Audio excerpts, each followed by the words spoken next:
Muy buenas, ¿qué pasa? Bienvenidos al canal Dani Pro Cycling y aquí tenéis el resumen y análisis de una nueva edición del trofeo X2O, en este caso el Koppenberg Cross, que como su propio nombre indica se hace la subida al Koppenberg, la mítica subida adoquinada que se hace en el Tour de Flandes, y la verdad que me ha encantado esta carrera. Ahora vais a ver el resumen. Comentamos brevemente también lo que ha pasado en la carrera femenina, donde ha habido una gran dominadora, 3 por delante, que era Van Anrooij, Betsema y sobre todo una Van Empel, que lleva un año espectacular, prácticamente carrera a la que va, carrera a la que gana, y conseguía la victoria en ese final en el Koppenberg, sacando muchísimo tiempo a la segunda clasificada, que era Betsema, y a la tercera Van Anrooij. Recordar que este trofeo X2O no es por puntos como la Copa del Mundo o las pruebas de Super Prestige, sino que es por tiempo, como por ejemplo en una gran vuelta, en una carrera de carretera, de ciclismo de carretera, y le daban en esta carrera esos trofeos de los patos que siempre comentamos todos los años. Así la clasificación de la carrera y la clasificación general, por si queréis parar el vídeo. Y vamos con el resumen de la prueba masculina, que comenzaba a los pies de este Koppenberg. En esta primera vuelta se hacía al completo, luego entraban en el circuito y hacían solo la parte final, esta parte más dura, adoquinada, de esta mítica subida del Tour de Flandes. Y esta primera vuelta que veíamos que una vez que hacían esta subida pasaban por línea de meta y ya no servía para conocer al circuito, un circuito muy revirado, pero sin escalones o tablones como vemos en otras pruebas, pero sí con muchas partes, con bajadas, con curvas, donde la técnica era muy importante, y también algunas subidas, no solo la del Koppenberg, que se hacían bastante duras. Iserbyt cogía la cabeza de carrera prácticamente desde el principio, iban pasando por las distintas zonas, donde también veíamos esas dos zonas de boxes, al no haber barro como en otras pruebas. Cada vez que hay cambios de bicis, como en este caso normalmente son por problemas mecánicos o por algún golpe, como hemos dicho, arriesgando en muchas zonas donde era importante, como en este caso Iserbyt, entrar en primer lugar. Así que muchos que querían coger esta cabeza de carrera en estas primeras vueltas, cuando veíamos esta parte final del circuito, que después de este tramo de curvas y de bajada donde Iserbyt cogía una pequeña ventaja, llegábamos a una zona donde picaba ligeramente para arriba para nuevamente llegar a los pies del Koppenberg, y después de esta subida, como veis ahí, hacían la entrada, y esa subida que en la primera vuelta, como en todas las pruebas de los trofeos X2O, la primera vuelta por línea de meta está bonificada, de ahí que veamos ese sprint que se hace siempre en esa primera vuelta. Iserbyt pasaba en primer lugar, Van der Haar segundo, y en este caso era Nys el que estaba en tercer lugar, y ahí nos ponían ahora la clasificación con esos 15, 10 y 5 segundos que se iban a sumar a la clasificación final de tiempos. Nys, que quería coger la cabeza de carrera, pero Iserbyt se la volvía a disputar en esta segunda vuelta al circuito, a algunos toques, en este caso entre Nys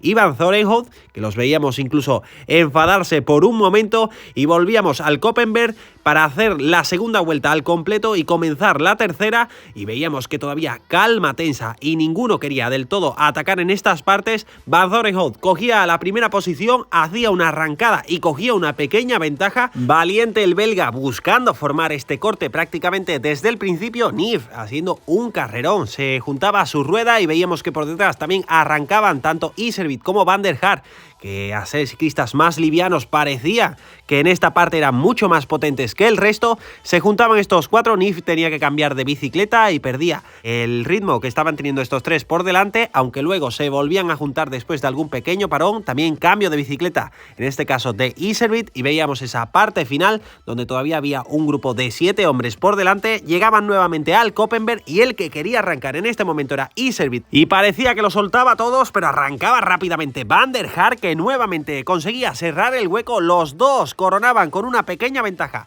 pareciendo que otra vez eran los más fuertes, pero Iserbyt seguía arrancando, quería soltar a Van der Haar, que poco a poco volvía a recortar ese hueco que le había cogido en la parte principal del circuito, y nuevamente se volvían a juntar, y una vez que estaban juntos, error de Iserbyt en una curva que se iba abajo, también se tenía que parar Van der Haar, se le había salido la cadena a Iserbyt, que la volvía a poner en su sitio, y después de este repecho los dos se volvían a montar en la bici con una pequeña ventaja. Van der Haar, que iban doblando a los ciclistas en este circuito, poquito, Iserbyt recortando poco a poco hasta que llegaba nuevamente antes de finalizar esta vuelta a la rueda de Van der Haar, mientras veíamos también al grupo por detrás que se mantenían a unos 15 segundos aproximadamente. Nueva entrada en el Koppenberg, donde veíamos a los dos juntos con esta cámara que me ha encantado, que lo seguía a pie en la parte más dura de la subida, y Van der Haar justo antes de coronar arrancaba a Iserbyt, mientras veíamos que Van Zorenhout también estaba por detrás arrancando, le cogía una pequeña ventaja, pero Iserbyt respondía muy bien. Van Zorenhout ya en tercer lugar en solitario, y veíamos que se estaba acercando a los dos por delante, mientras por detrás estaban Adam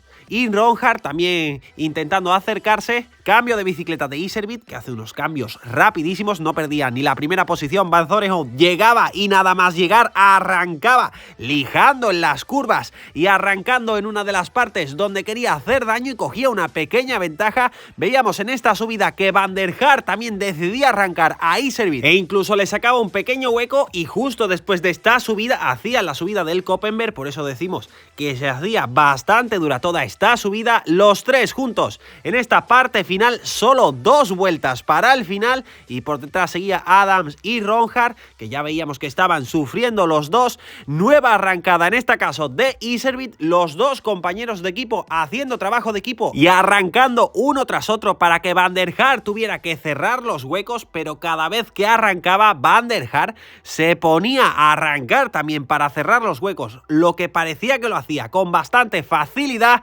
Llegábamos a la penúltima subida donde Van Zorenhout había arrancado nuevamente, pero Van der Haar parecía que no le costaba, que salía con relativa facilidad, y hacía la penúltima subida a este Koppenberg. También Adams, que había soltado a Ronhard por detrás, estaba en cuarto lugar y también acercándose a los tres por delante. Última vuelta, nuevamente Van Zorenhout intentaba arrancar y se ponía en esa primera posición, y en una de las curvas donde parecía que la estaban trazando con relativa tranquilidad, error de Van der Haar, que se iba al suelo y también hacía que Iserbyt se tuviera que parar, y esto lo intentaba aprovechar Van Zorenhout, que arrancaba e intentaba sacar una pequeña ventaja. No tenía que cambiar de bici Van der Haar, que por suerte no había tenido ningún problema mecánico, arriesgando todos, sabiendo que estaban en la última vuelta y que no lo querían dejar todo para la subida final, sobre todo un Van Zorenhout que se sabía que era algo más débil en esa subida final. Llegábamos a la parte final, Van Zorenhout dándolo todo, unos 5 segundos con Van der Haar e Iserbyt, que se mantenía a rueda de campeón europeo. Llegábamos a la última subida al Koppenberg, veíamos a Van Zorenhout bastante atrancado en esta zona más dura. Iserbyt arrancaba, pero no conseguía siquiera superar a Van der Haar. Últimos metros de la subida, arrancaba Van der Haar, que soltaba a Iserbyt, superaba a Van Zorenhout y nadie le podía seguir la rueda, y finalmente victoria para Lars Van der Haar, que sacaba 5 segundos a Iserbyt, que paraba el Strava, no se fueran a perder los datos, y Van Zorenhout en tercer lugar, que fijaos cómo llegó, que prácticamente se tenía que parar, al igual que Van der Haar, que llegaba totalmente exhausto. Adams llegaba en cuarto lugar, también habiendo hecho una gran carrera, y en quinto lugar que llegaba Ronhard, también haciéndose top 5. Ahora os enseño el resto del top 10. Primero las imágenes del podio con ese pato gigante que recibía a los tres ciclistas que iban a estar en el podio, como eran Van Zorenhout, Iserbyt, y la victoria de Van der Haar, que recibía ese pato adoquinado y además un adoquín tipo en la París-Roubaix para certificar esta victoria. Y la clasificación general, que ojo a cómo ha quedado ahí los tiempos de la clasificación de la etapa, pero gracias a las bonificaciones están empatados a tiempo Van der Haar e Iserbyt, y tercero Van Zorenhout a 21 segundos. Pues hasta aquí el resumen. Si has llegado hasta aquí, déjame abajo un comentario con el emoticono de un pato, y ahí tenéis todas las carreras de ciclocross que vamos a intentar hacer toda la temporada, y todas las carreras, tanto la Copa del Mundo como la Super Prestige, las X2O y algunas más que estemos viendo. Muchísimas gracias por estar ahí a todos, muchas gracias, y nos vemos en el próximo vídeo.